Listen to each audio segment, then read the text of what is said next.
Hello everyone, this is Serious Trivia, and today we're starting a brand new Total War 3 Kingdoms Let's Play featuring the 190 expanded mod.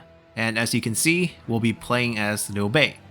Now despite being my most played faction here on the channel, Liu Bei's faction mechanics has always been terribly lacking in the base game, because Liu Bei never got the DLC update treatment that Sun Ce and Cao Cao got in the World Betrayed and Fates Divided DLCs respectively. Fortunately, with this mod collection, which you can find a link to in the description below, Liu Bei's faction finally gets the love it deserves, and it's not just in the form of some new unique unit such as these White Feather Riders, which are elite melee cavalry unit, or the Militia Crossbow, but also in the form of an entire new mechanic that is very narrative, mission-based, and similar to the Sun Ce Legacy of Wu mechanic from the World Betrayed DLC. So very excited to check this out once we hop into game to see what missions they have set for this. But first, let's take a look at Liu Bei's starting position. So if we hop over to the map here, one thing you might notice about this mod collection is that the map is expanded. So we have expansions towards the Korean Peninsula and expansion toward the Western Steppe, and many new playable faction. Of course, for those who have seen our previous playthroughs with this set of mods, you might have experienced this already, but we haven't tried any of the pre-existing factions which also got some love, such as this one. And you might notice, Liu Bei actually doesn't start where he starts in the base game. Typically, you'll find Liu Bei stuck somewhere in Dong with no land, but in this case, we see that he actually owns a piece of territory in the Pingyuan Commandery. Now this is because, aside from expanding the map, the mod makes a good effort to try to move factions to their historical starting positions, and for Liu Bei this would mean he would be the Chancellor of the Princedom of Pingyuan during 190, and this is why we find him here.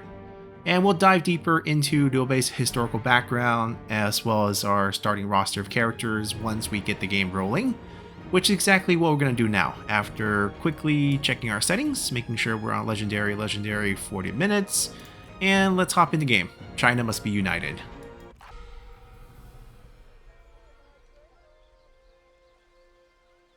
洛阳焚荡，卢舍丘墟。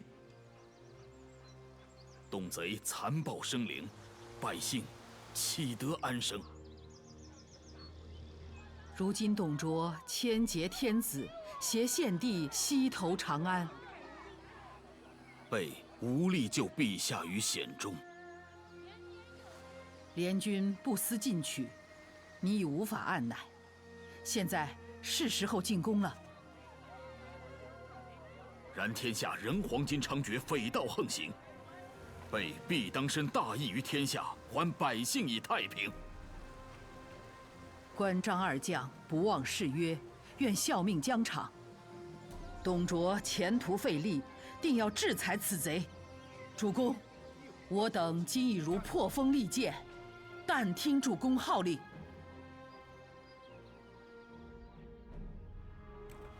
Now, because we got the base game flyby, our character is not actually here and don't. And we'll talk about exactly what the princedom and being chancellor means. But first, let's do some setup. This is part of the mod. You can also decline it for the default setting, but there's some actually pretty good stuff here. So we're going to do the manual setup. We'll get a bunch of prompts. First, our first mission is to fight the army in front of us, which is led by Liu Hua. We'll talk about that actually because Liu Hua is historically a general that fought with Liu Bei. And in romance, he's portrayed as a yellow turban, which historically he was not. But we'll get our basic starter bonus once we beat his army. I actually wonder if we can recruit him if we capture him, as the mod might allow us to recruit yellow turban characters, which would be quite nice. And our setup, we want the ahistorical path here, or I personally want the ahistorical path so that we have Wan Guo and Hua Xiong still alive. Wan Guo is a fictional character from the novel. Hua Xiong was historically an officer of Dong Zhuo, not a key general. He was not defending Sishui Gate as he is in the novel. He was a director of officers in charge of supplies, and he did get killed in a battle against the coalition. Sun Jian killed him historically. It was not a duel with Guan Yu. He was just killed in the mess of battle by Sun Jian's troops. But we want them alive because they're MTU characters. I would like them to be on the field. And then all the abandoned land, instead of leaving them unattended in the south, we're going to give them all to looters. Just a little bit more challenging for the southern factions. Not really going to bother them that much. I'm sure they'll wipe them out pretty easily. And then we have options with the Naman. I'm going to leave them alone. So basically, a few factions on the map split up by all the tribes. You can also destroy the Naman entirely if we don't like them in the game.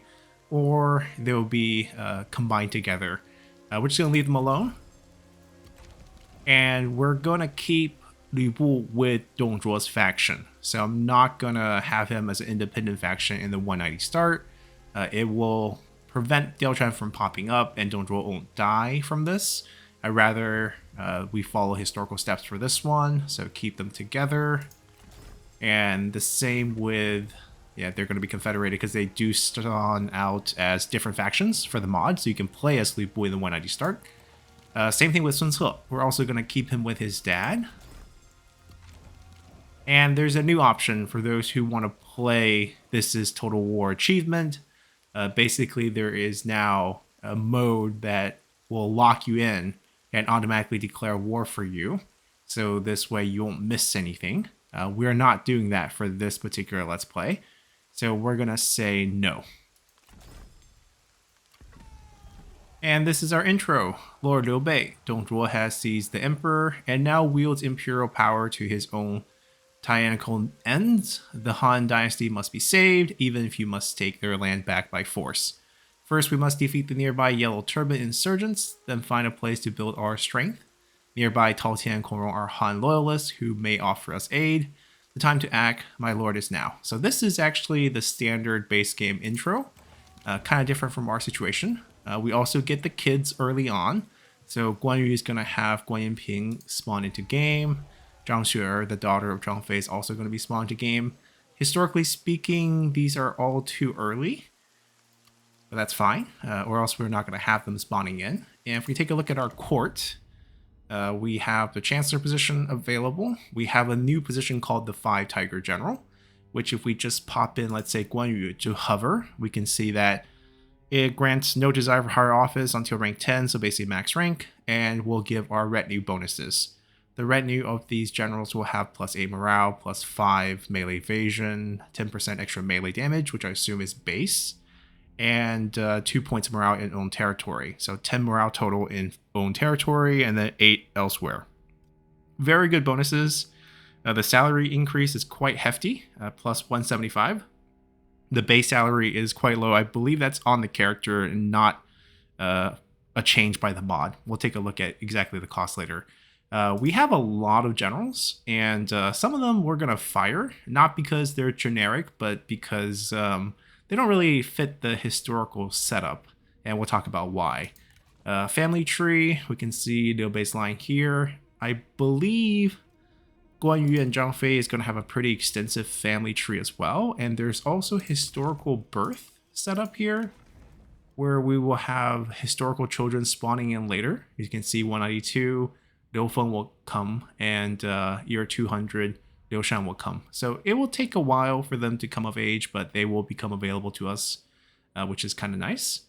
Our background bonuses change a little bit from the base game. You can see we get 20 points of faction support, which is quite useful with the overhaul changes with these mods. And we also get 35% upkeep reduction for militia infantry. This is something we will try to play into our game, as Liu Bei still focus on militia, and we have a new militia unit as a unique unit with the crossbow, and our militia will get +3 starting rank. Guan Yu's background is also changed a little bit, I believe. Actually, no, it looks kind of like the base game. We get a little bonus morale for the army when defending, and 15% armor for all spear infantry. We'll play into this as well. We'll basically recruit spear initially on Guan Yu's retinue, and then later on probably a spear heavy army for him. We'll split him from Liu Bei at that time. And I believe the skills are changed a little bit as well. Binding Fury is no longer that heavy hitting. God of War is also not going to be the one-shot ability, but it's also not going to be the one-use ability either. So you can use this with a pretty short cooldown, which is quite powerful. There's a morale debuff for fighting troops or even generals, and minus 100% armor, which is quite nice as you have that base damage. So if you want to use this, probably want to use Binding Fury first to reduce the armor, because these splash damage, I believe, is just all base damage. So you'll do more damage after you reduce the armor by 100%. And Unstoppable is still quite nice, as long as you're fighting in melee or in a duel. You don't even have to be winning, which is a very tricky passive. So they just removed that with the mod changes, and we'll get increased melee evasion, increased attack rate, terror, and unbreakable. So Guan Yu is quite powerful. Zhang Fei starts out with Thundering Strike. Also, damage figures change a little bit. The duration cooldown, it's quite short, which is nice. And you get huge debuffs on them as well. So it's actually going to be good even using them into units, as you kind of have this Wisdom of the River effect on this as well. Final Rush is also changed. Now, once you get below 50% health, which is kind of the same trigger as before, but we get hit chance increase, which is sort of the counter to evasion points, and then speed, melee attack rate. Interesting that it's set to 11%. I think this has to do with the game's math. So not an even number here, but I think there's a reason behind it for the mod changes. And then we still have Blazing Roar, which once again, not infinite, not one use, it's now infinite use. But the effect is not minus 100 point of morale, it's just 10 point, and there's a melee evasion debuff on it. 150 meter effective range is actually kind of big, so I think this is actually quite strong. But other side of the skill tree, we have to wait quite a while to get those. You can see the other historical kids coming in, Zhang Bao coming in later. And then we have Guanxing, Guansuo. So we get Guansuo on Romance. Interesting they have this setup. Anyways, and then Guanping is not... I mean, in Romance, he's adopted, but historically, he is Guan Yu's son. They had to adopt him because they needed him to be older so he can fight earlier. Guan Yu had his kids quite late, so the 193 Guanxing birth doesn't make a lot of sense in this case. Guan Yu historically was recorded to not have a son. He was quite worried about it, so during the siege of Xiapi, he was asking Cao Cao personally for one of the ladies inside Xiapi to take as his new wife. And one complaint he had about his current wife was that she was not giving him son. So that's why he wanted to get a divorce, basically. So that's our big three. They're in our starting army. Heavy militia, because that's how the faction plays. These are a new unit. Militia crossbow. Good damage, slow firing rate. Range is kind of nerfed compared to regular crossbow, I assume. Let's compare. Yeah, 220 range. So the speed is not slower, but you can see the damage is lower, the range is slower. 200 range is still respectable and still heavy armor piercing damage on that, which is nice. If you take a look, the base is 1638. I mean, compared to an archer, right? 200 range, you're still doing a lot more damage. So pretty fun unit. Only 8 ammo, which might be a reason that we end up not using these, especially not on a non-strategist character that can't boost the ammo. And then we got the White Feather Riders. So White Feather units are what eventually become sort of the leftover elite veterans of Liu Bei's army after he goes to the Shu land. They usually refer to the troop that joined him in the Xu province. So they've been fighting with Liu Bei through the thick of it, you know, running away from the Xu province, fighting in the Jin province, escaping from Cao Cao, going to Chibi, the survivors of that group. It's a very small group, very elite, sort of Liu Bei's personal retinue. So having them early here kind of doesn't make sense, but they are quite famous. You rarely get named units, and once you have them historically recruited or recorded down, you know, people feel they make great in-game units. So we can see here, melee cav, quite expensive, 340 upkeep per turn. They do get the increased number unit count.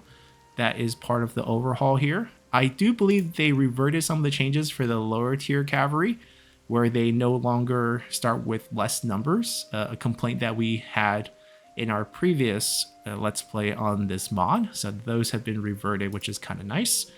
Very strong units. There's just nothing to really pick on. They're just pricey. They're fast. They get your range block chance. I wonder if Liu Bei has assignment. No, he doesn't have the assignment skill here on nobility that gives... Oh, they changed it. We no longer get another 20% range block chance. We get damage instead. Okay. So 55% is 55%. You still get the missile resistance, so it's still going to be a very good tank unit. 25% is 50.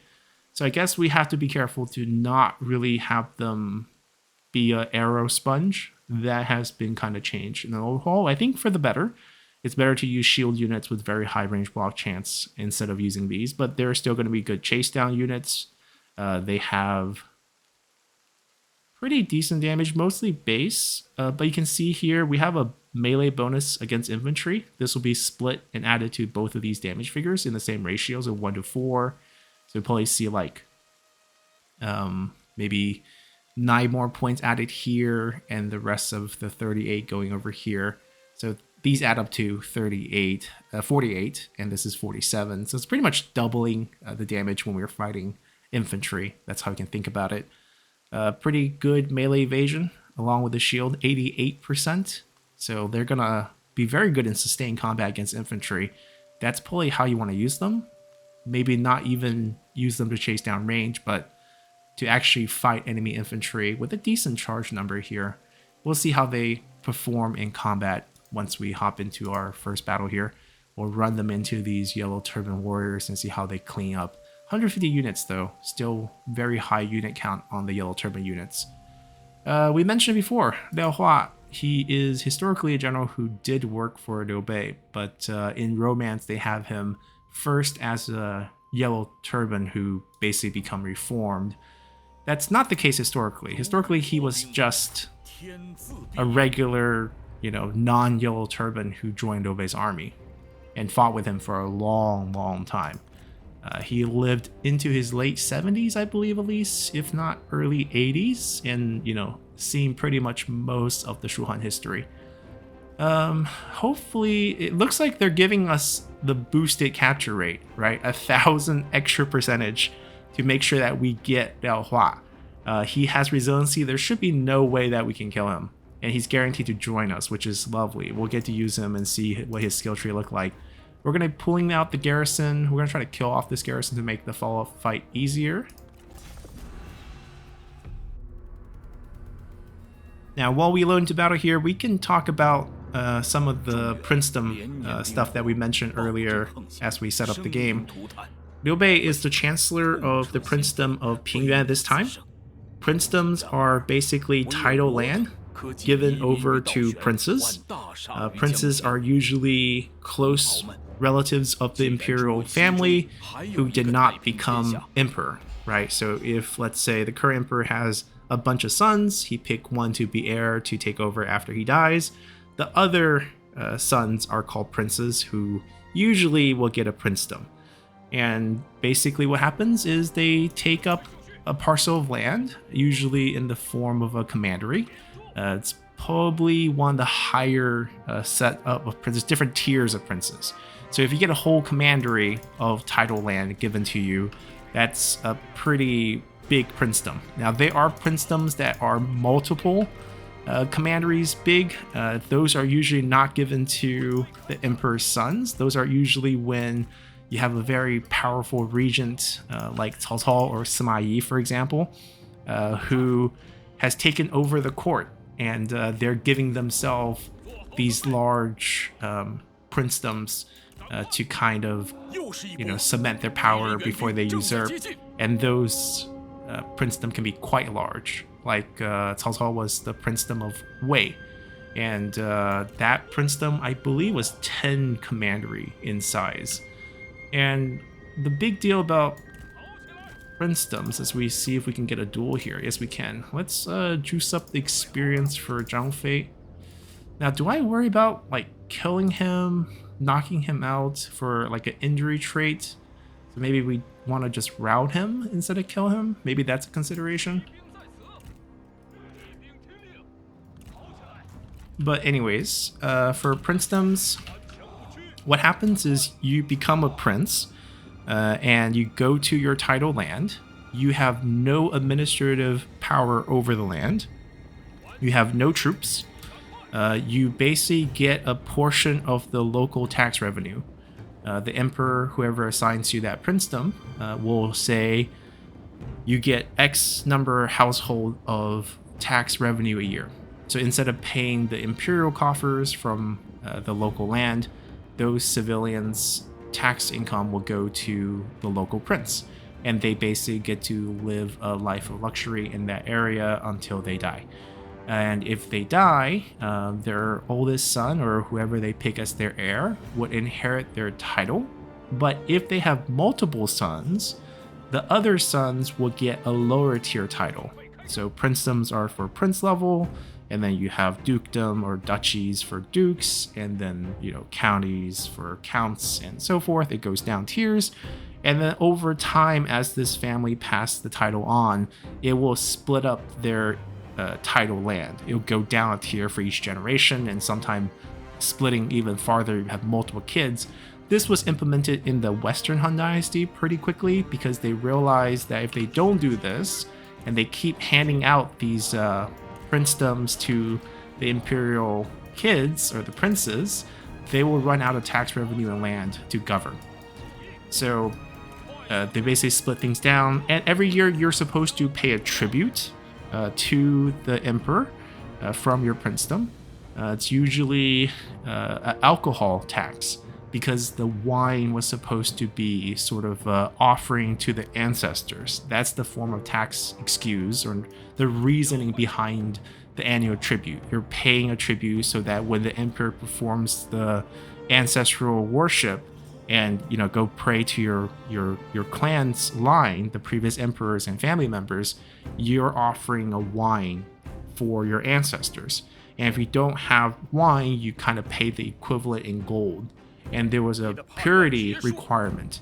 So Liu Bei's ancestral claim to Liu Sheng, who was the prince of Zhongshan. Zhongshan was also a commandery, and his name was Liu Sheng. And then a couple lines down, Liu Sheng or Liu Bei's direct ancestors couldn't pay that tax anymore. They didn't have enough money, because once you split the land and you have so many kids, for example, Liu Sheng, the person who Liu Bei claims the princedom, Liu Sheng had over 100 sons. He was very busy. So imagine once that happens and they split, each son's not going to get very much. So eventually these sons who didn't get very much is not going to be able to pay that annual tribute. And when they can't pay the tribute, they lose their title. And that's what happened to Liu Bei's family, as he claimed. And because of that, Liu Bei's no longer a nobility in this time period. And he's working, he eventually formed a militia, fought in the Yellow Turban Rebellion, got him a small title, because a lot of offices were promised to people who fought against the rebellion. And once that happened, I'm going to delete most of these militia units later, so I don't mind losing them.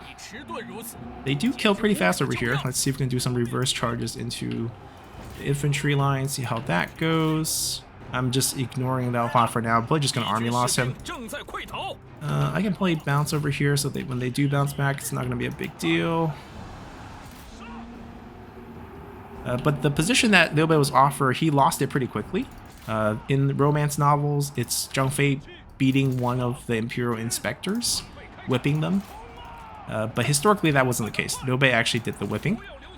And the reason why Liu Bei was very unhappy and did the whipping is because after the rebellion was put down, the emperor was kind of surprised by how fast the Yellow Turban Rebellion was put down. It was a really big threat initially, but within like 6 months, the rebellion was over.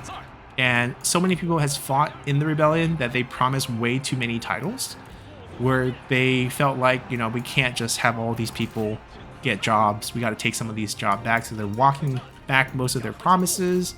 And how to decide who gets one, who doesn't get one, is that they send out these inspectors to see if they're, worth the position. And of course, these inspectors wanted bribes.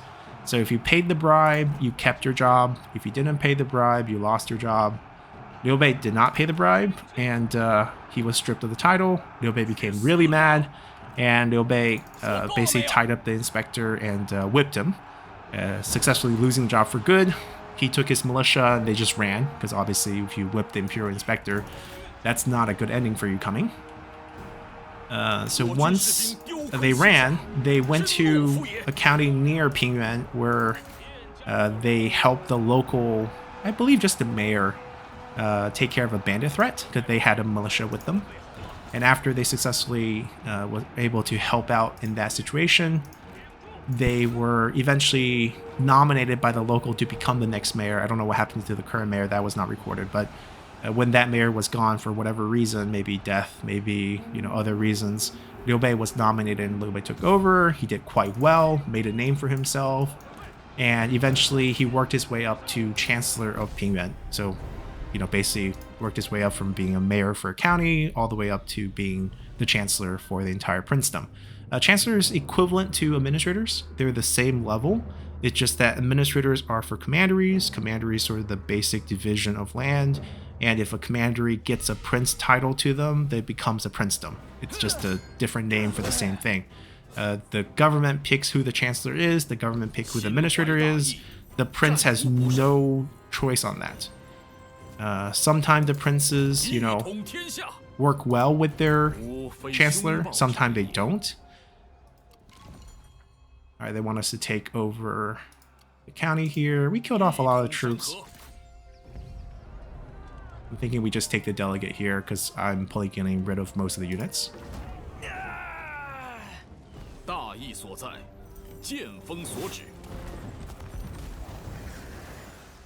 Alright, so Liu Bei kind of worked his way up and then eventually became the chancellor here. The prince was still here. There was an imperial relative member. The princedom of Pingyuan is kind of interesting. I mean, most princedom have a fun backstory. Pingyuan in particular, if we take a pause here and just talk about the origins of the princedom, at least in the history of the Eastern Han Dynasty, it first became a princedom when I believe the 5th emperor died. And when he died, he didn't leave an heir name. He didn't have a crown prince. The reason was, early on in his life, most of his sons were dying when they were quite young, when they were being raised in the palace. So he did something in that whenever one of his concubines had a kid, he sent the kid out of the capital. And they were raised in villages because he was superstitious and thought, living in those conditions, they have a better chance to live. Maybe the palace is cursed. For whatever reason, he sent his kids out. And when he died, his empress, now Empress Dowager, because the husband's dead, was Empress Dowager Deng. And she recalled all the kids back to the palace. I believe there were at least 2 that were alive. The oldest at the time was a man named Liu Sheng. Same exact name as Liu Bei's ancestor, not the same person. Liu Bei's ancestor, the princedom of Zhongshan, Zhongshan is actually over here, is from the Western Han Dynasty. So we're talking about like 300 years before. Within the Eastern Han Dynasty, this particular Liu Sheng is about 100 years before this period. I think in like early 105, so 85 years earlier. He's the oldest son. I think he was maybe like 10, like early teens at this time. And the Empress Dowager, who was not his birth mother, right? She didn't actually produce any kids. All these sons that were sent out to the villages were from concubines. Didn't like this oldest son. A couple reasons. One, she felt that because he was already a teenager, he's harder to control. He's closer to becoming self-rule, coming of age. And also the excuse she used is that when he was young, he was known to have these fainting spells. He wasn't particularly super healthy. So she felt like despite him being the oldest, he is not a good choice for the next emperor. So she picked the second son, which was still a little kid, so sub 5 years old. And she felt like if she picks this son, she can be the Empress Dowager, who's kind of the regent. She has a brother who's a general, and they can kind of control the court. The Eastern Han Dynasty had a lot of these very powerful regents in the middle period, and they basically were in-laws who kind of ruled the court with child emperors in place. Now, unfortunately, this kid that she picked died a couple months later. I think 6 months later. One of the shorter emperors, not the shortest. There's an even shorter emperor in the Eastern Han Dynasty. And when he died, logically the court would want the older brother now to come back. And many of them were saying that just because he had these fainting spells when he was younger doesn't mean he's unhealthy. Like, he can grow out of that. So they were trying to implement the oldest son back as a new emperor to replace the dying younger brother. But Empress Dowager Deng, who first declined this older brother to become the next emperor, said, let's pick a distant relative instead, because she was concerned that she had turned him down as emperor in the first chance he had, that if he grows up, he is going to resent her and it's going to maybe take her clan out of the ruling position. So instead of giving him the emperor seat, which he deserves, she went ahead and picked a distant relative and then sent him to the princedom of Pingyuan. He became the Prince of Pingyuan. He was the first Prince of Pingyuan in this time period. But this position didn't last very long because he would actually die without a son. So usually when that happens, the princedom is converted back to a commandery. It just no longer has a prince. But I believe in this case, what happened was the falling emperor found a distant relative to give to Liu Sheng and says, you can continue the line as the princedom of Pingyuan. And this went on for a little bit. I think the princedom eventually did get pulled in like 125, 126, maybe like 20-year period. It went back to being a commandery. And then in late 140s, when the emperor was Liu Zhi, he's the one who empowered the eunuchs, because he too was one of these child emperors who had no power. He's the one who went into the bathroom when he was taking a dump to gather up the eunuchs who was serving him, and they plotted together to remove the Empress Dowager's clan. At that time was the Empress Dowager Liang, and there was another Grand General Liang who was in control of the court. Eventually, Liu Zhi was able to push away his in-laws and was able to regain sort of the self-rule. And when he did this, he trusted the eunuch above the court members. And this is when the eunuch started getting really powerful, leaving the door open eventually to what happened in this period with the 10 eunuchs kind of ruining the country. But Liu Zhi at the time really needed them, or else the in-laws would be ruling. And when Liu Zhi took control, he reset up the princedom of Pingyuan for his younger brother. So at that time, he appointed his younger brother to become the princedom Pingyuan, and that particular line is the line who is currently the princedom that Liu Bei is serving. And this princedom will stay until 206, when Cao Cao, before he went on to his campaign in the Jin province, before he went on to fight the Battle of Chibi, Cao Cao definitely wanted to usurp. Like, he was trying to clear the way so that if he wins Chibi and unites the country, he was going to usurp. And you know this because he did things like put himself in a position as a prince himself. He removed every single Han prince. So basically, most of the Han princedom from the Eastern Han Dynasty all ended in 206 when they were just abolished by Cao Cao, as Cao Cao was trying to set up his own dynasty. But unfortunately, Chibi failed for Cao Cao, and that just never happened. All right, enough of a history story here. We have Liao Hua picked up of enduring duty because he served us for a long time. Let none underestimate the long-lasting fealty of Liao Hua. Definitely fealty, because he got captured after Guan Yu's death. He was serving Guan Yu at the time, and he was captured and joined Wu as part of the surrendering Shu Han army in the Jin province.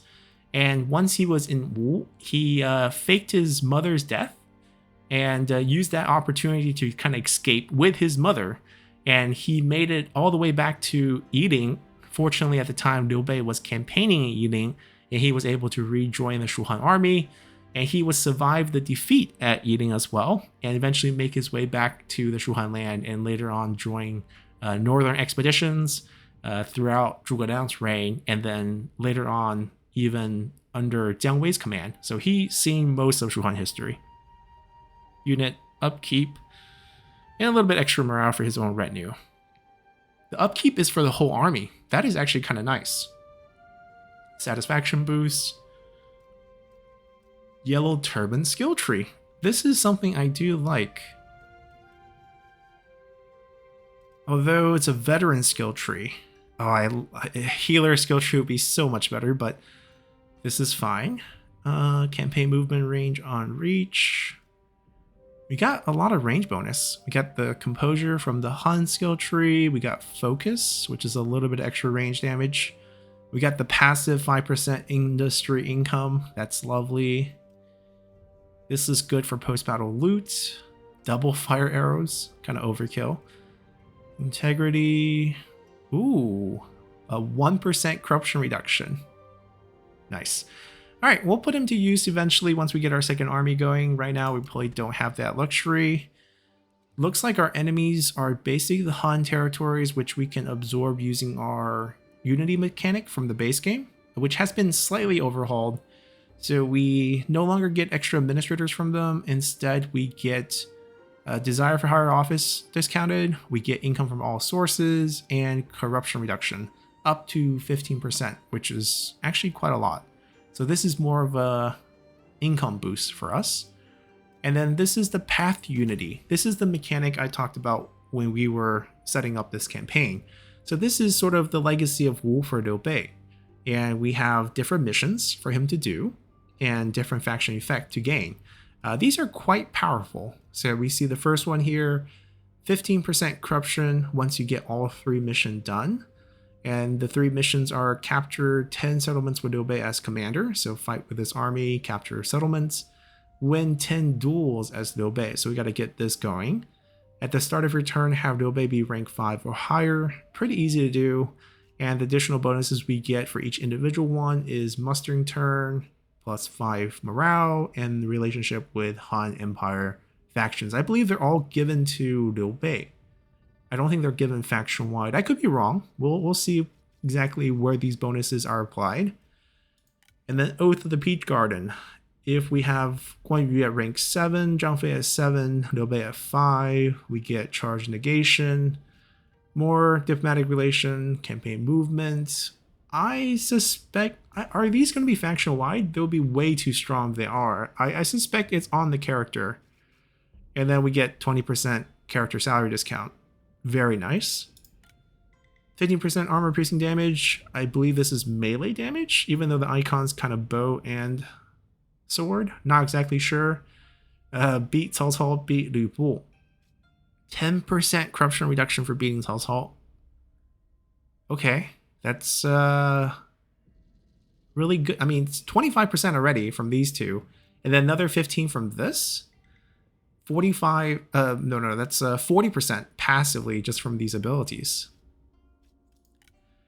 Plus 4 public order, rescue the temple. So we're going for the Confucian temple in Pengcheng. We also get new units, Warriors of Xu. Okay. For Sentinels rank 3 or higher, we can get 6 of them. I like that. And then we get some public order bonus here from Humble Beginnings. We want to take over Sapi. And these counties, they're all in the Xu province. Okay. So I'm guessing these are Longya counties. And then we get more units, Xu Raiders, +1. So these are much more reasonable bonuses. These were really good ones. These two in particular. And then we get 1 extra administrator. These are still Xu territories. Okay. I mean, these are like Donghai area. The migration. This is to encourage us to go to the Jin province. And we get Archer of Jin as a reward for that. A couple assignment on top. Stable foothold. Yong'an. So this is the Badong area. Huarong. So like this is the migration after the northern part of the Jing. We're going to the southern part of the Jing. We're going towards kind of the Shu area as we expand a little bit west. 10% commerce, Jin province units, and then Dongzhou Bing unit for the ancestral homecoming. So this is going into the Shu lands, and we get -2 construction time. So this is encouraging us to migrate sort of along the historical path.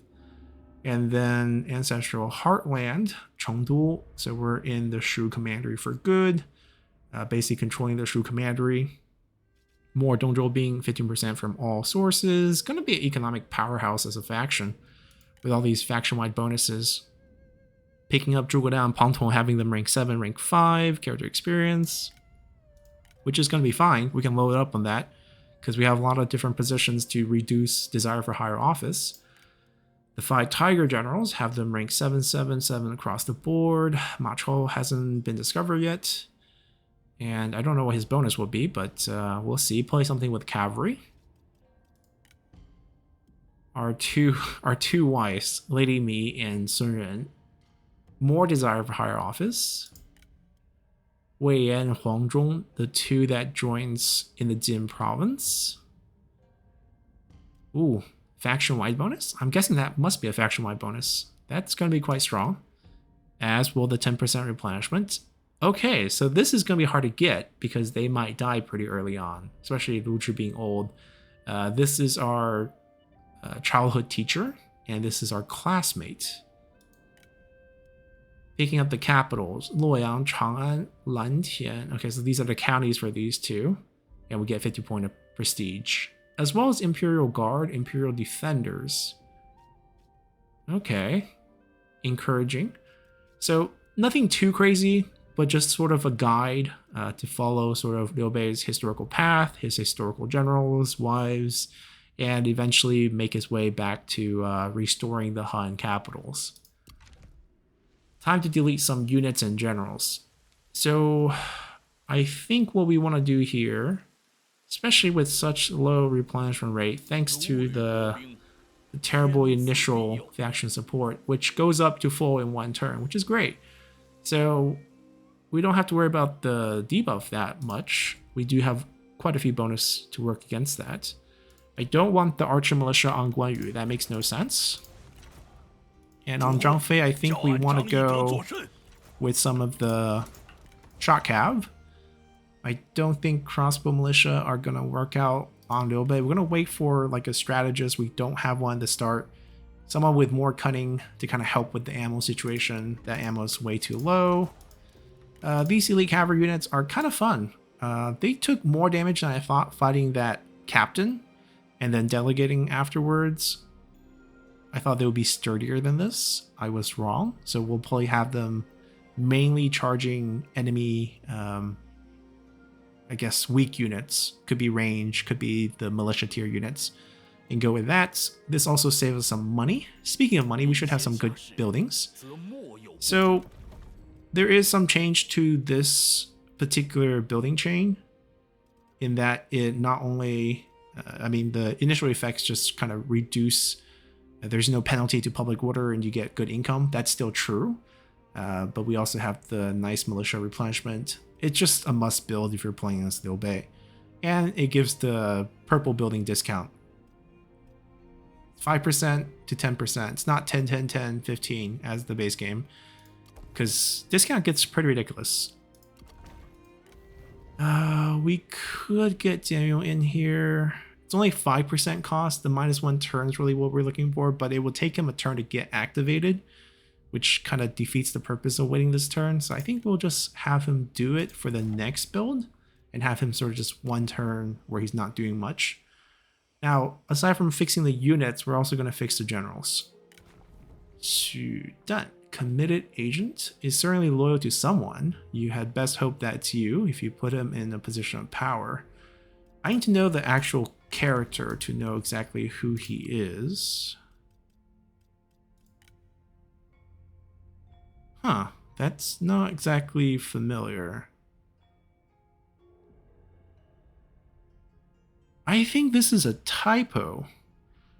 So this character here, it's the character that's in Jia Xu's name. but usually not used for a surname.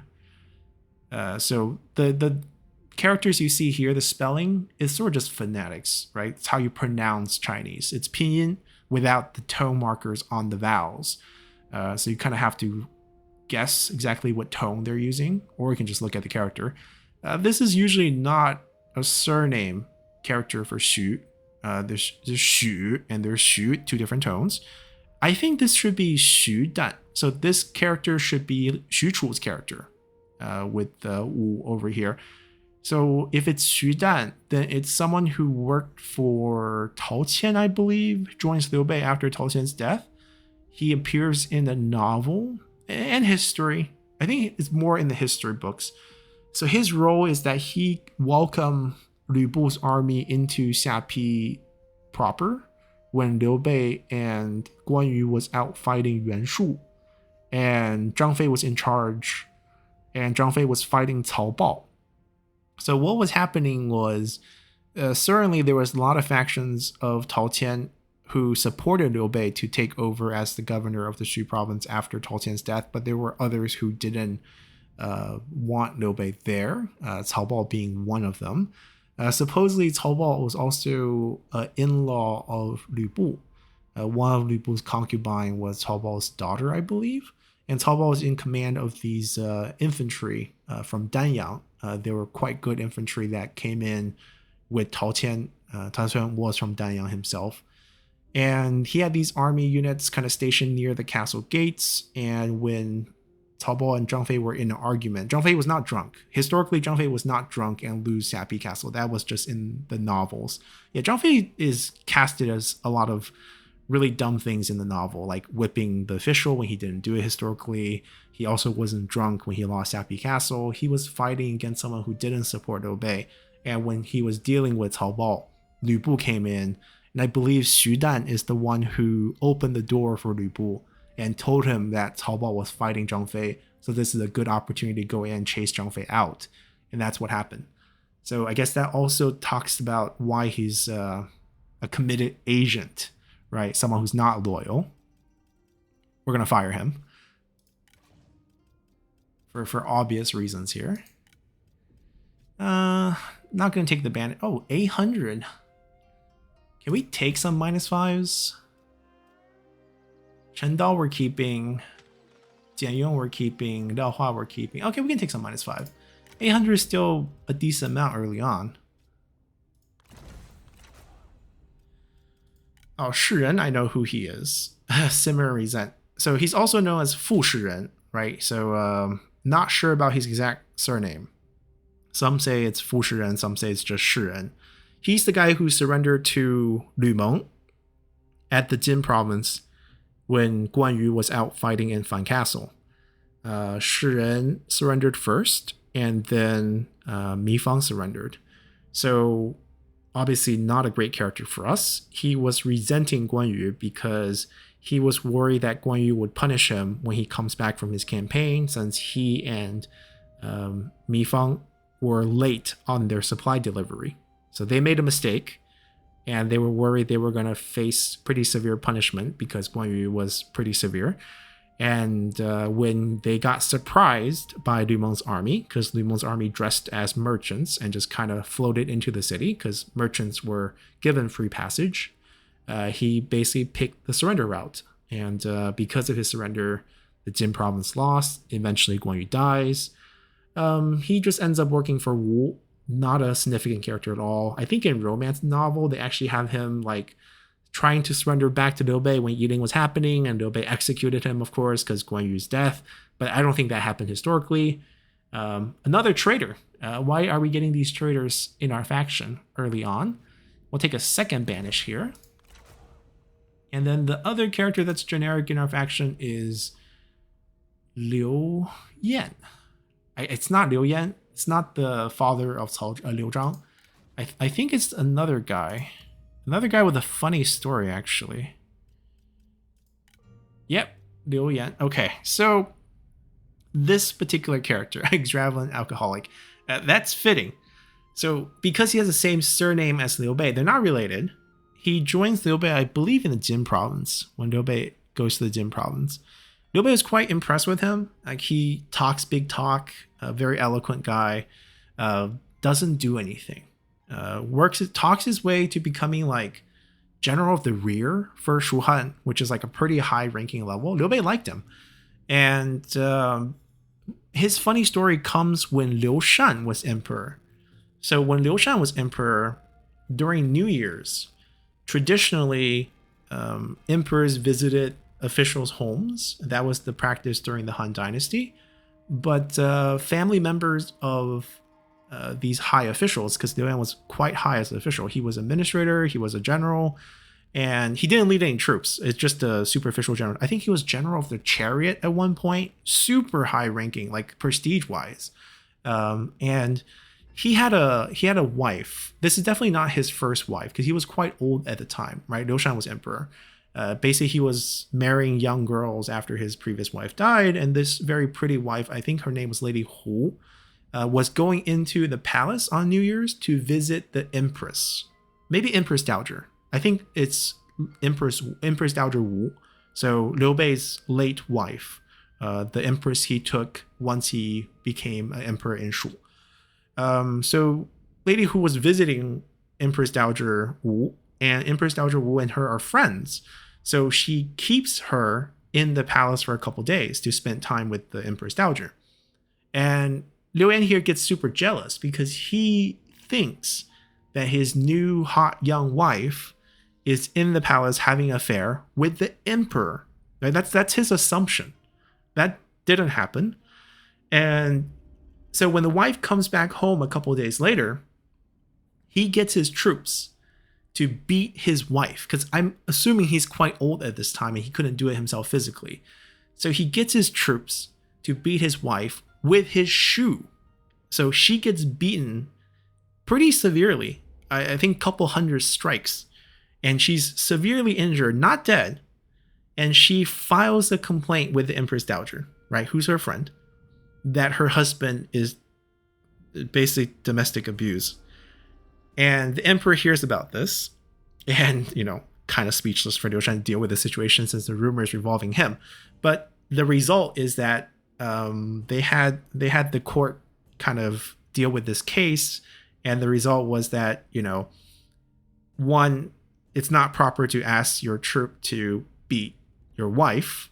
And two, it's like not proper to use your shoe to beat your wife's face. And in the end, he got executed, which he had it coming. He didn't do anything. He drank all day, was in a high position, didn't do anything, had like terrible relationship with most of the key Shuhan generals. Like, he was known to have a hard relationship with Wei Yan, which might not be on him because Wei Yan had a pretty tough relationship with pretty much most of the Shuhan court. But he was particularly famous to get into arguments with Wei Yan. But he was executed for this, for basically beating up his wife very badly, and also spreading a rumor that his wife had a affair with the emperor. And after this happened, I think officials' wife were not allowed to visit the palace anymore. I think they implemented that rule as well to prevent the situation. But another general who I don't see a reason why we would want, especially with the drunk trait, I don't know if I can take another banish. I mean, I probably can. I would just have to raise... No, I don't even have to raise his satisfaction up. He'll be above 25. Okay, we're banishing him as well. And we're still solid. Okay, so Chen Dao we're keeping. We probably have to find him something to do, because he's going to be... Or give him an item, because he's going to be dropping for lack of purpose.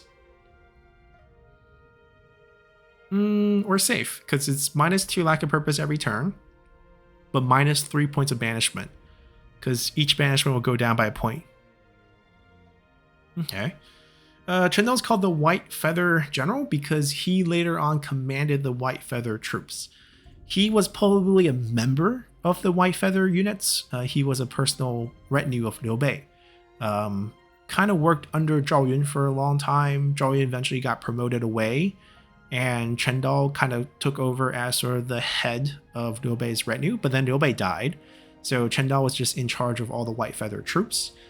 There was one line in the records where they praise his valor as second only to Zhao Yun, and then there's now online conspiracies that Chen Dao is the man who, you know, did everything Zhao Yun did. Zhao Yun stole his achievements. Total nonsense. I mean, if that was the case, he would have been promoted, which was not the case. Anyways, let's see. White Feather Generals. Oh, that shoulder pad bothers me because you wouldn't cover it this way. You will cover the other way. The piece on top should be the bottom piece. Right? You don't want to have these gaps. I mean, yeah, you think you have shoulder mobility, but like you don't need to bend. Your arm doesn't bend at the bicep, so why shape it like this? This just gives spears and arrows gaps to point to kind of like actually hit you, right? If the bottom one's on top, that prevents it. This is just bad artistic design. Anyways, we get Call of Courage, 25% speed, 50% melee evasion. Ooh, good AoE buff, 75-meter range. 20-second duration is kind of short, but still decent. Nature's Ally. So he's a boosting, unit booster. Speed for own retinue. But these are like weird boosts for a cavalry unit, right? If we have him commanding White Feather units, which is a cavalry unit right now in the game, these are kind of weird bonuses to give. We'll still do it, but yeah, it's kind of weird. Jian Yong was just someone who joined Liu Bei quite early on, along with Guan Yu and Zhang Fei. They were all part of that militia group. Storyteller, because he was quite famous for, I guess, being a good diplomat, told a lot of stories. He's the one who negotiated the surrender of Liu Zhang for Shu Han. He went in there and talked to Liu Zhang and worked his way out. He was famous for not talking to people properly. Yeah, preferred relaxation. If you look at his little short blurb on the bottom, he's known to like lay down on the bed or on the floor when he talked to you. The only person he sat up for was Zhuge Liang. I think that's historically what Jian Yong was known for. That's why his weapon's the diplomat. Does he have a set bonus for this? He doesn't. Okay, but it's still pretty good. We get +5 diplomatic relations. And the background bonus is public order for administrator, so he's going to be an administrator for us. Yeah, I think we're going to make him an early administrator. He's the only sentinel we have, so like high expertise. Oh, which doesn't matter anymore because the construction cost is no longer on the administrator bonus. Still has a good, still has the good skill tree for it. You might actually want him in a faction-wide position.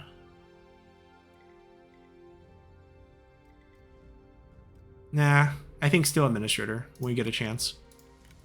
All right, that should be all. What is our starting items? We didn't even take a look at that. Oh, Legalist Fanatic, which now drops satisfaction, but also, oh, okay, they changed it. I thought it was going to be plus satisfaction. We can't use this right now because all the banish we did, but eventually after that we'll do it. We don't have enough land for corruption, so we don't need this now, but I mean, we have so many mechanics to counter corruption, I think we'll be fine. The replenishment we'll use, we'll put it on... Okay, Guan Yu's gonna lead, because he's gonna give replenishment on that.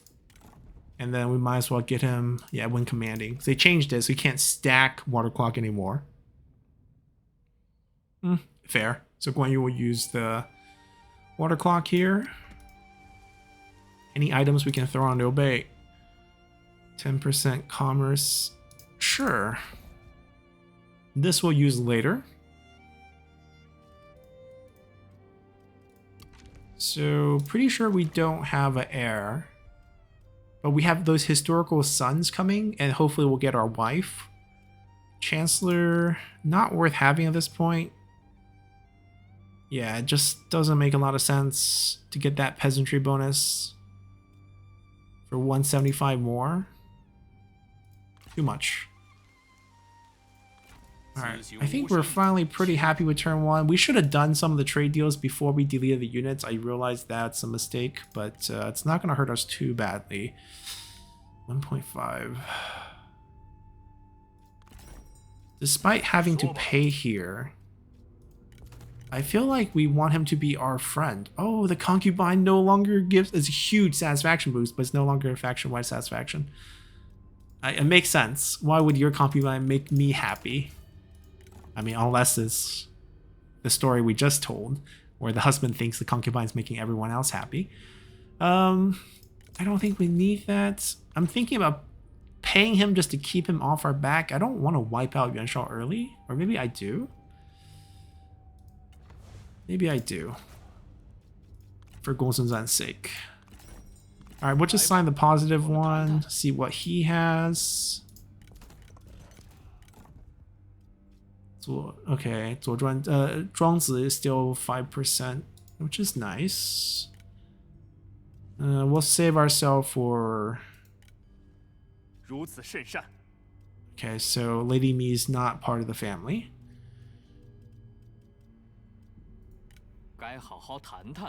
Take our trade deal. It's free. That means we should probably save it until the relationship gets boosted by this deal, and then potentially we'll have a positive non-aggression later. 130 per turn, excellent. Anything else we can do for positive numbers? Still 0.9 is too low. Unification. We'll try to refrain from doing this too much. We'll mainly do this to get characters. There's obvious ways to kind of cheese relationship, even with the mod changes. I mean, they limit per turn payment to 1 per faction, which takes away a lot of our, you know, typical ways of trying to get the value to go up. I think this is everything we can do right now, and we will be ending turn. Yeah, I think we're finally good on turn 1.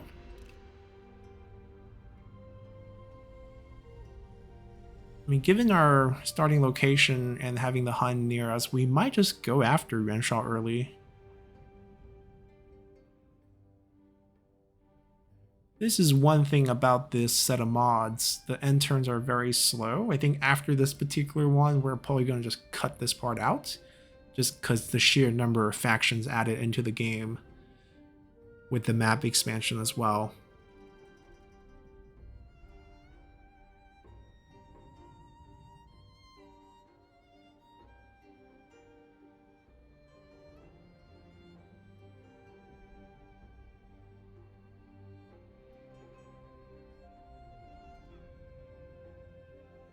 I mean, I assume Bohai's port should be Yuan Shao's first natural expansion. If we take it before him, it's fighting... that's kind of far, isn't it? Zhang Wen. He kept his Burin set up. Peerless Prestige Protege. Protege of one of the eunuchs. Not that interested. I mean, Burin has been nerfed down. You can see the ammo debuff and buff is only 10% for both.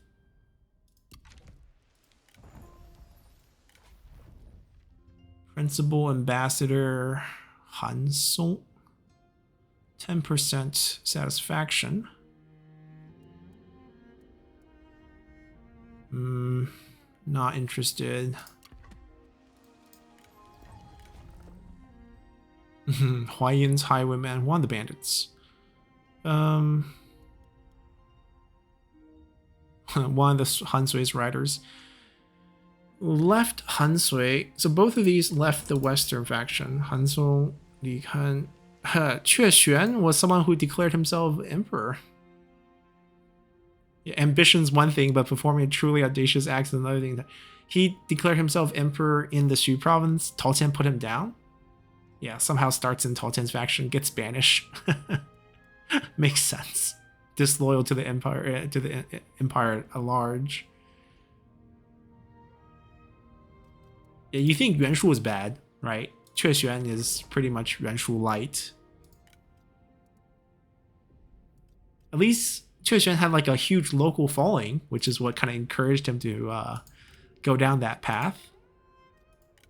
Li Kan's like one of the 8 that rebelled against Cao Cao 211, so still way down the line. Might have an interesting skill tree. He does, but like we need to collect like multiple one. That's the only thing that's interesting. Never mind. We're not even gonna think about this. We have plenty of characters. We can't reach that in turn. I'm a little worried that he will take this by the time we go up. Try to get some vision. I could use my meager unity to pick it up for free. I kind of don't want to use it. Kind of want to fight and get it. Oh, he can't reach. He's recruited siege weapons, which slows his army down quite a bit. But he can fight me. That's kind of what I'm slightly worried about, because I haven't prepared for the war yet. 2.6. The personality might be trouble. Alright, we'll gamble here that he won't do anything to us. Gongsunzan's right above us. Yellow turbans here. Okay, everything else good. Assignment active. Let's go.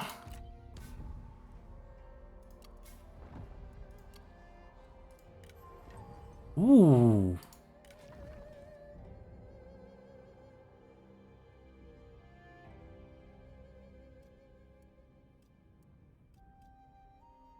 This has been slightly nerfed, I think.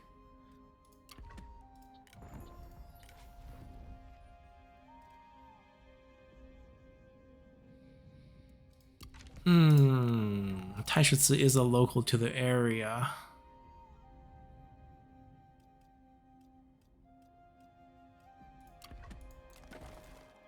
Well, regardless, we're going to take this first.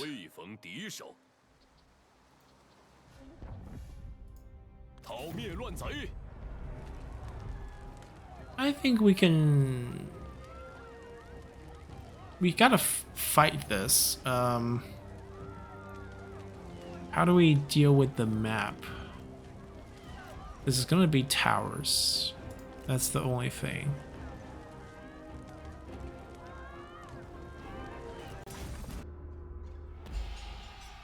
Alrighty, let's see. How do we want to deal with this? We are going to need our units. I don't think the generals are going to be equipped with taking out the whole settlement. About 1,000 unit inside. We're going to go on one side. We're going to put our unit on the other side. The goal is to use the generals to get away in and capture this particular gate so they can come in and then we can fight. And it should work, because what will happen is we go for that one in particular.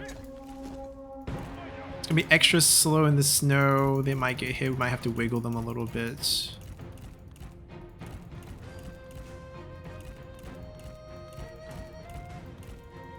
Yeah, we're getting hit by towers as we speak. We don't actually want to fight them there. We want to get inside. We'll threaten, yeah, we threaten any of these and they should just respawn by piling into the middle. And we are able to then loop around, capture the flag for a little bit of morale hit, and then go for this one in particular. If we can take out the range units ahead of time, be even better.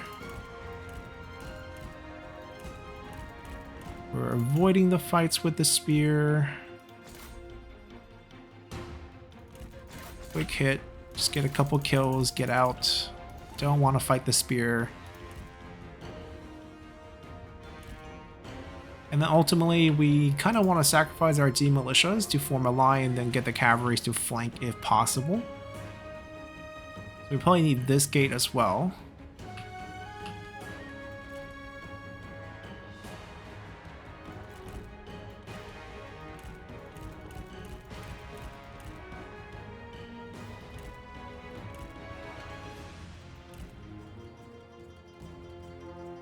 They have formations? Oh, without generals? I guess the captains get it. Okay. We'll get this first. They might respawn. Again, they might not. Hopefully they won't.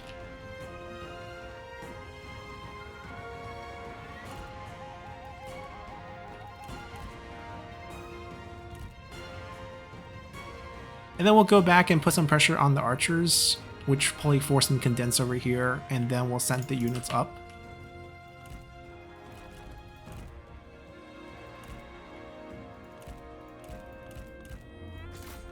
Kind of don't want to get dismounted or fight them here.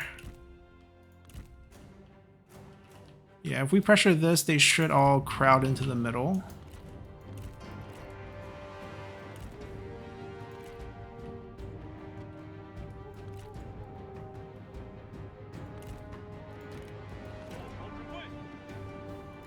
mean, the archers shoot at us a couple times, the archers shoot us a couple times, nothing we can do about it.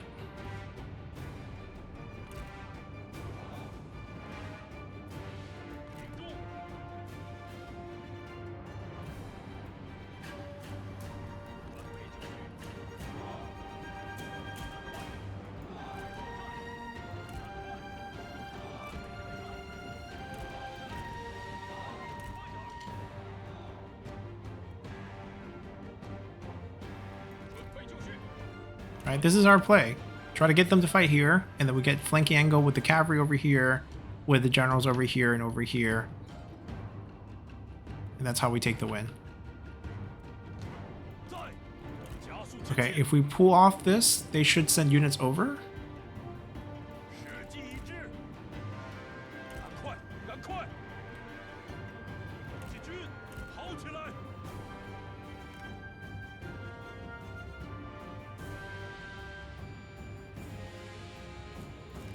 We should get the fight that we want.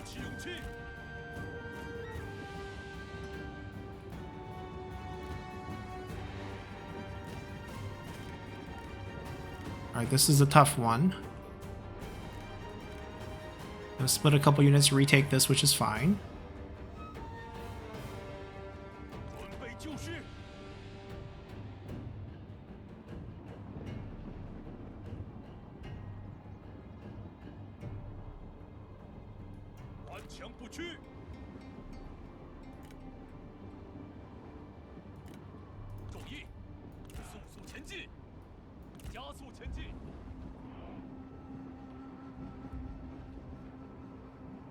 I don't mind taking this fight. We'll just use the generals to kill these two.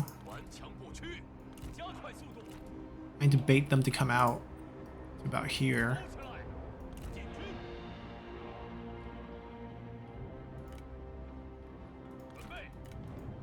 At least their range is pretty limited. Ah, they're staying so passive. Okay, what we can do is go after these. They will definitely start coming back, which is a problem. But we still want to do it. Okay, we don't want to go through the formation, try to wiggle our way through that.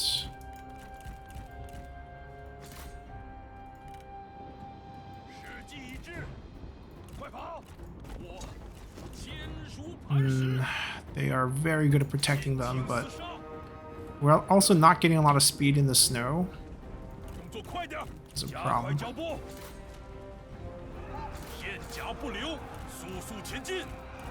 And they get formations.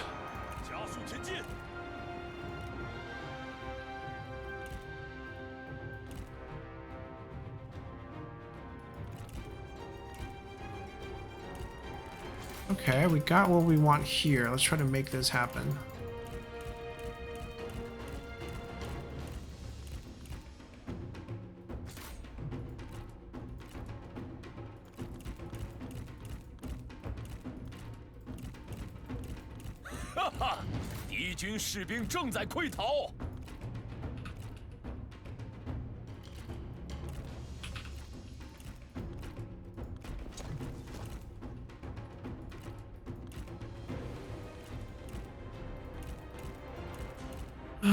Can we bait a couple more guys to come out?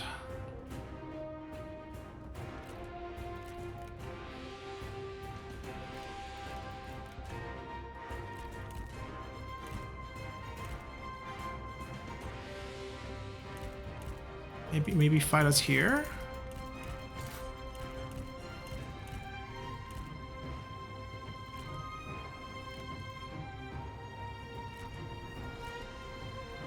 I don't want to fight with the tower hitting us here. So this is still the area I want.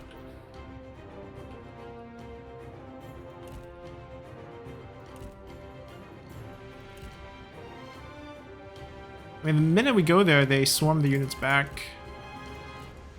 This might be the area where we can get some bait action over here. Like what happened before.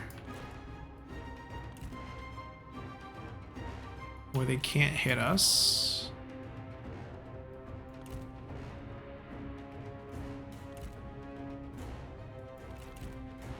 might get an engagement here.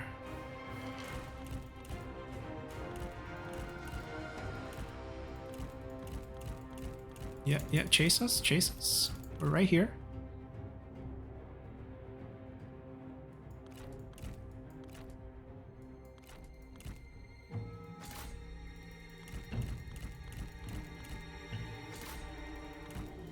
I mean, if he's not gonna, yeah, if he's not gonna commit, then I'm just gonna hit him a couple times for free.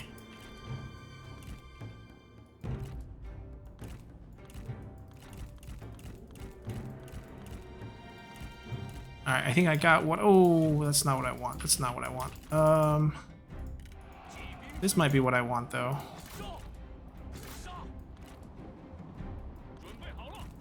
They might try to capture that.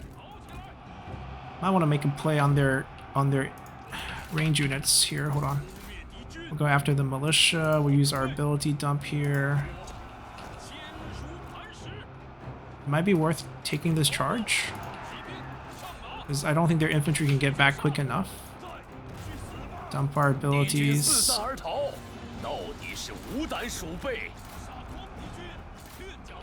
Take out 2. Pathing around corners is still terrible. Okay, we're gonna charge that. We're gonna threaten right behind this group. They bounce back, they bounce back.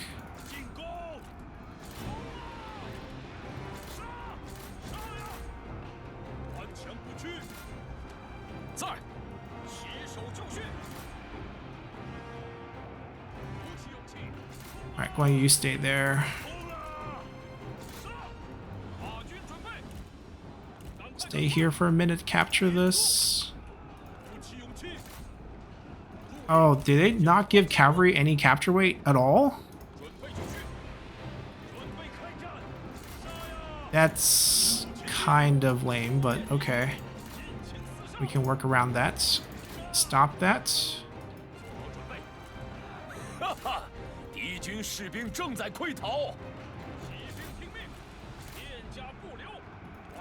Zhang Fei's just running delays here. We got it. Okay, Zhang Fei, good job. Pull back a little bit. Get these kills. Draw them over to occupy the fight over here.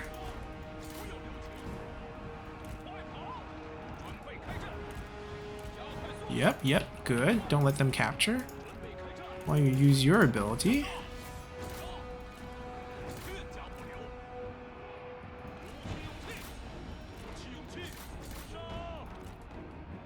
Let them engage the infantry first and expose their flank before we charge. They get square as well? Okay, we're gonna hit the militia. Okay, before the capture weight goes way... Oh my god, the capture weight on infantry is so high. They get the tower back so quickly. And we're just gonna overwhelm them real quick. Give ourselves a range block chance. And unbreakable as well. Kill that. And then dump the cavalry on that. We got this control back. All the unit on the captain. Generals just harass them real quick. Actually, yeah, everyone on this captain. You're not even fighting. Go over there. Drop their melee evasion. Drop their armor. And dump some more damage.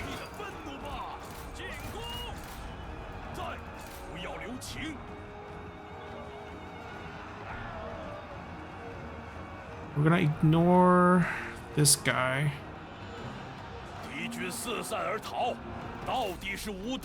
Go for the army loss? Is that even possible here? It was like, normally it should just be breaking because it's the last unit standing, but in this case it's not. Might be a mod thing. Alright, wasn't easy, but we got it done.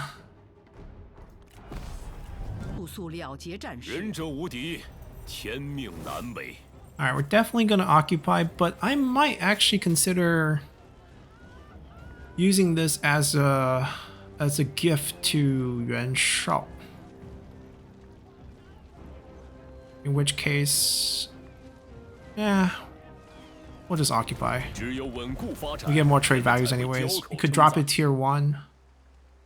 So the thing with this is we're not getting any bonus from this.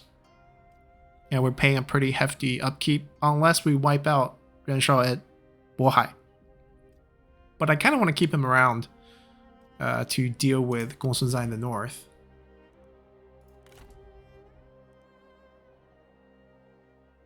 So 有话 my 直说 thinking is if I give him Bohai's port, which would be worth a ton to him, sign non-aggression with him, he equipped it everything, we can get a lot of money back. Unify with him. No, that's not gonna happen. Right, we pull our units entirely. We do a reset. We can get see if I do a reset, the diplomatic values will go down because it's not just 一致 this, is also like when we ask for stuff,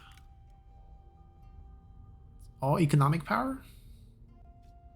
I mean, if that's the case, there's 0.8 military that will go away.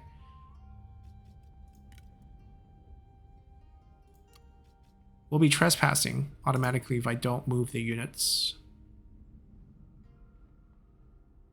Can we get this with him next turn? Oh, potentially if it can go above 15. Okay, what we're going to do is we're going to give him 1 food. Oh, hold on. Before we do that, all our food are coming from Bohai, right? Because Pyongyang has no food. Which means I can't make this into a small city until we get food. Or until we get an administrative position. We can come to Henei.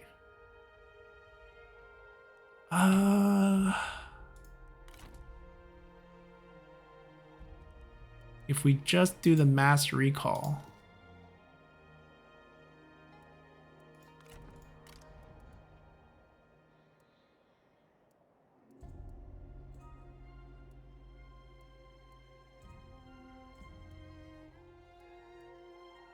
Just trying to compare units. I think ultimately we do keep them. I think Guan Yu should get better things. Alright, I decided we're gonna pull this army. 主公，俺听你的。温良仁义，并非软弱。原本出在此。 No. Wrong place. Right, there's food on this. We'll pick up the non-aggression. Yeah, we lost 0.5 on military strength. That's fine.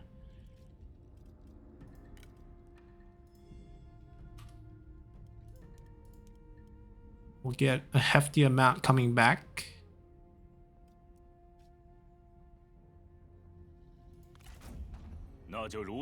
And I'm hoping Yuan Shao can deal with Gong Sun Zan so that Gong Sun Zan's characters will come to us.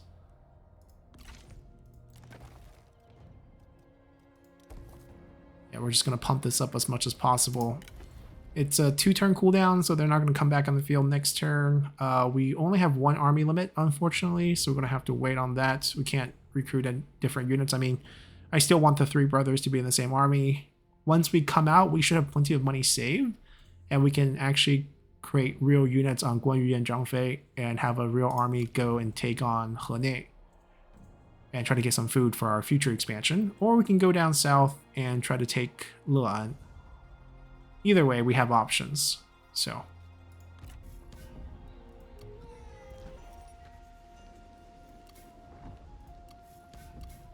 not quite. He's fighting Liu Yu first.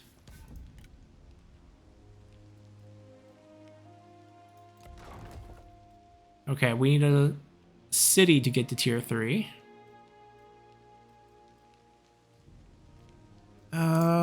We do have a slight discount, not much.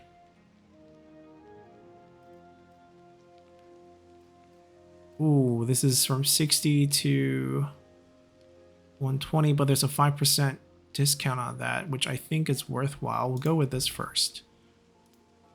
Yeah, we can't get the generals back. It is spring. We do get to pick our reform. We start down here with population growth. Not the best, not the worst. We're about to get units, so 5% recruitment cost would be pretty decent.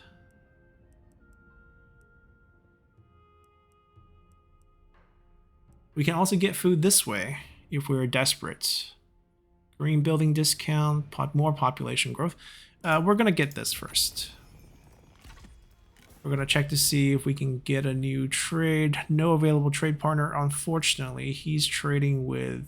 Oh, they are not supposed to be friends. Maybe if we see them go to war each other, we might get a chance. But right now, that is not working out.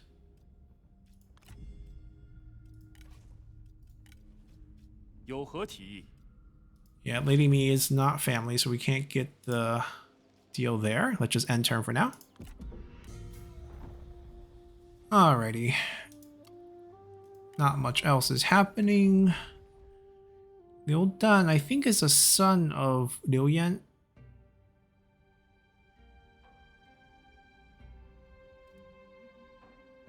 Yep, that makes sense. Not interested. Unless he has like some good item on him. Yeah, we haven't really decided on Tai Shi and Huang Fuzong. Tai Shi, I think it's a... I mean, if we're going with historical character, it doesn't make sense to grab him. But if we're not, he would definitely be a great pickup. I'm still leaning towards focusing on historical characters, so I'm gonna just not recruit these two. Also, stay away from using Hail of Arrow. Definitely a good crutch to go on. We're gonna try to stick to using most of our units instead. So I can't do this. We're gonna recall our generals. Hefty price for these boys. We're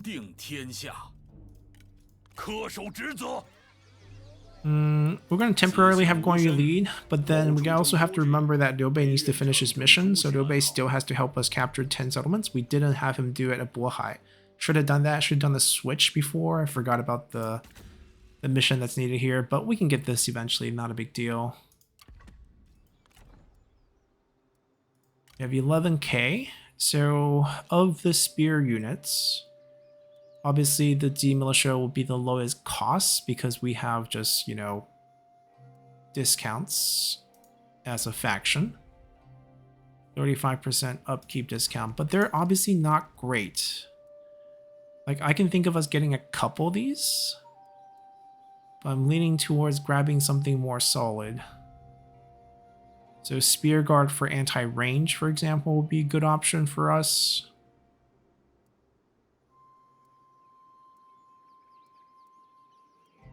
Oh, Spear Warrior's been nerfed. The charge is not a standout anymore. And speed as well. So I think what we do is we go for like 2 Spear Guards and 4 D Militia. Zhang Fei is going to run... Yeah, the militia bonus only for infantry, so it doesn't really apply for cavalry.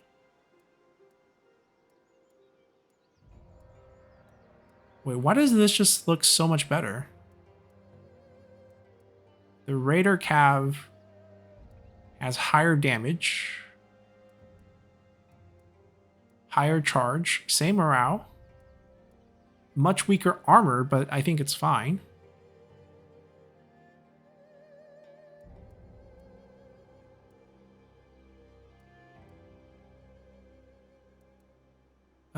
We'll get at least 4 of these. Liu Bei.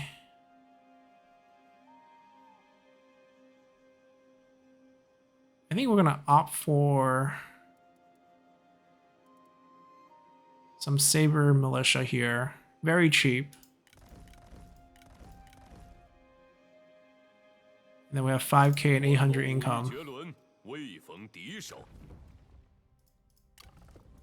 Get this going, and then once we take this, we can go for the upgrade. We can time it, basically. Alright, I think we're good. why he's leading, because all the replenishment boost that he gets. And the movement boost.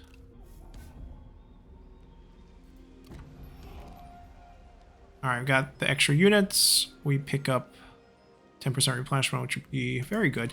We probably still have to sit here for a turn. They want us to go south. We do want to go south anyways. We get food if we pick up.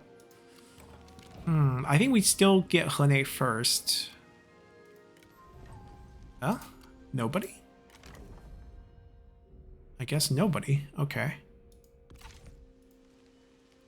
Yeah, one more turn. I think we are pretty comfortable moving after that because we'll still get another turn in our own territory. So, a quick build.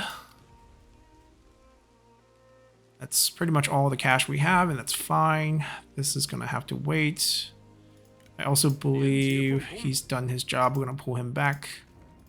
The banishment has gone away.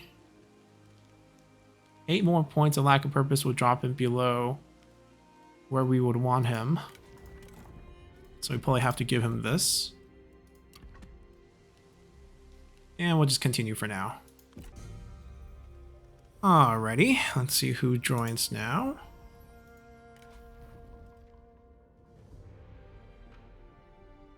Wuhuan tribe.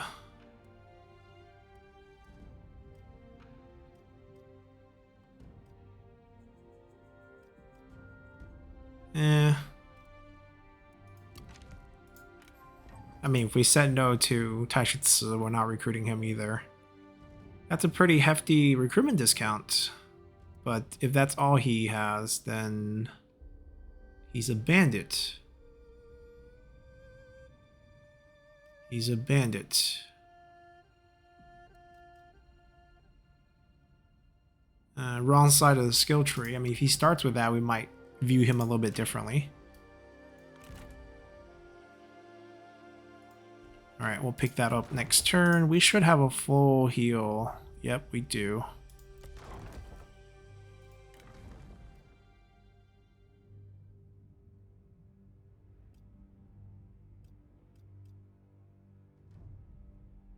We don't have commerce here, so this is not a bad option.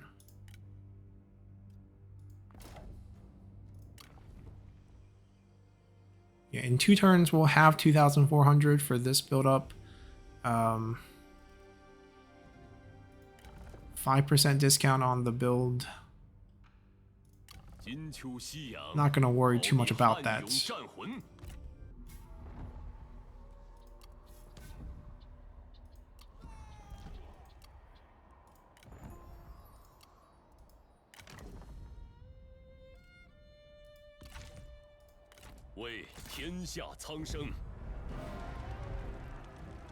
Medium casualty?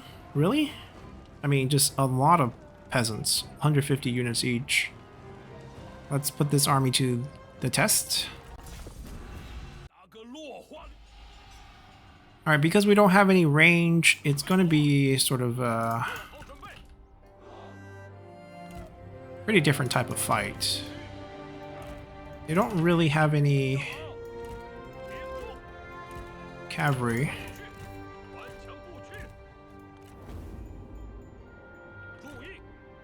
It's also snowing. We're attacking into them.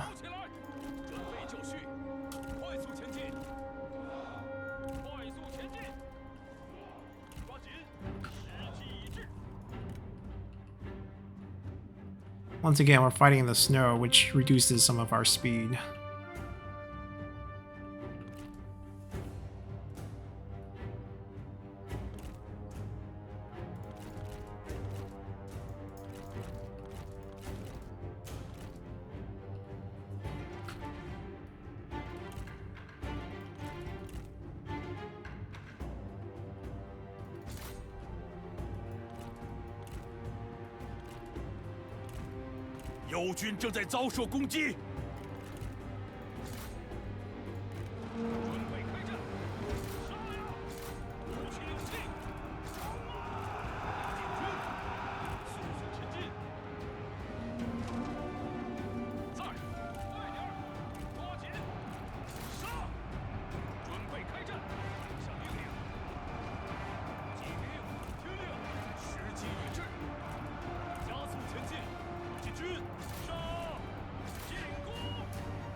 Okay.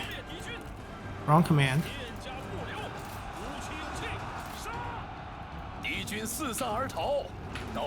Right, because one are not the generals. My bad, my bad, my bad, my bad. Actually a really bad command. Alright, we're gonna try to crack this side first. Hurry up. Grab that one, finish that up.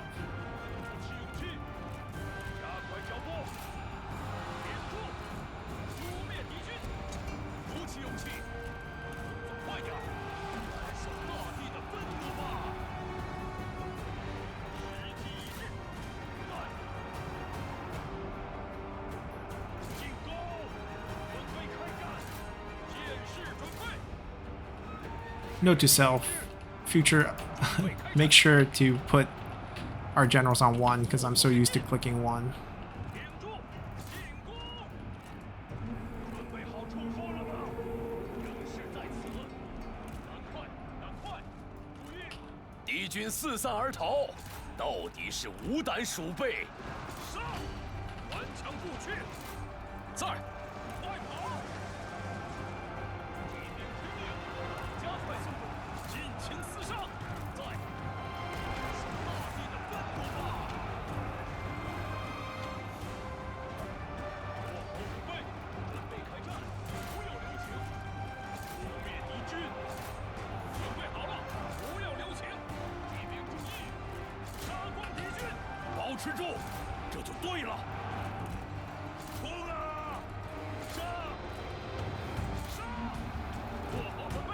Alright, we got this. They would have fared a little bit better if I didn't tell them to move forward, thinking I was commanding my generals to flank. So this group took a bit more damage than they should have, because they were just trying to disengage randomly. Yeah, but I think this army works.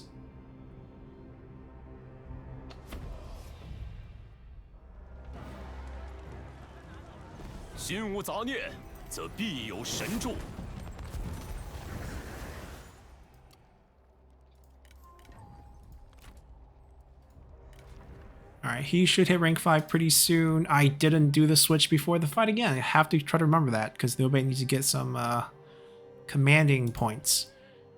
We're going to go south next episode. We're going to go and grab Liu from Huang Shao. And I believe this is all his. And then He is right down here. So a pretty busy area for us. We'll go grab Liu, Beihai, and we'll see what happens with Liu Dai. Maybe we'll take his land. It'll put us close to Cao Cao, who we need to maintain a decent relationship with, at least early on, to not get schemed. But we're definitely going to be trying to wipe him out because we do have that mission. Now, because Liu Bu is not an independent faction, I'm wondering when we can actually get that bonus, because we have a bonus to defeat both of them. Maybe in battle. I mean, he might get his own faction after Dong Zhuo gets killed. If that's the case, it'll be good for us. Or else we just not, miss out on this for the set. Not a big deal. Getting Cao Cao's 10% corruption is probably the main goal here. So this is the start. Hope you guys enjoy it. We'll come back here and continue as we'll make our push towards the Shu province. And until then, bye!